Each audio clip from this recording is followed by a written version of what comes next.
My name is Elias Maddox.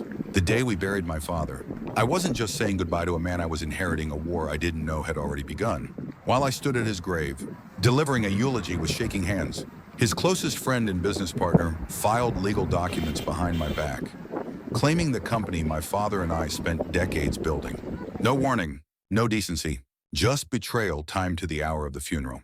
Malcolm Trenholm wanted power, but he forgot one thing: I wasn't just a son. I was forged in the very fire that built Maddox Industrial. I didn't react. I remembered. I didn't rage. I observed.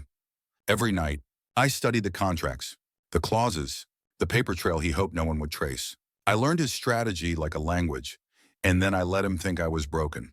While he showed off to the press and rewrote the future in his name, I quietly moved. I walked the factory floor. I spoke to shareholders one by one.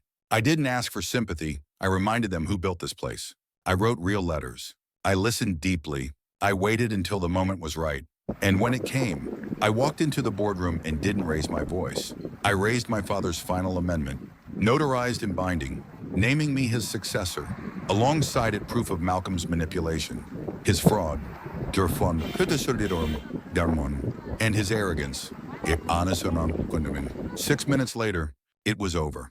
But I didn't celebrate. I rebuilt. Not out of revenge, but out of discipline.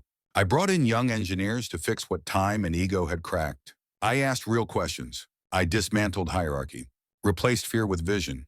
I didn't want to lead like Malcolm. I wanted to protect like my father. Quietly, strongly, strategically. And when the headlines came, when Malcolm's world collapsed under the weight of his own deception, I didn't gloat. I just went home, sat in my father's old chair, breathed Artian Purishu, because victory isn't noise, it's clarity. Months passed. I launched a foundation in his name, funded scholarships, rebuilt trust. And when my estranged sister finally reached out after years of silence, I didn't hesitate. Legacy is more than blood. It's who you become when no one's watching. I never raised my voice, but I raised something stronger, something he couldn't touch. So if you've ever been betrayed, overlooked, or stolen from, know this: the loudest revenge isn't vengeance. It's building something that makes them irrelevant, something eternal. This is just the beginning. Subscribe to follow the full story and the legacy still unfolding.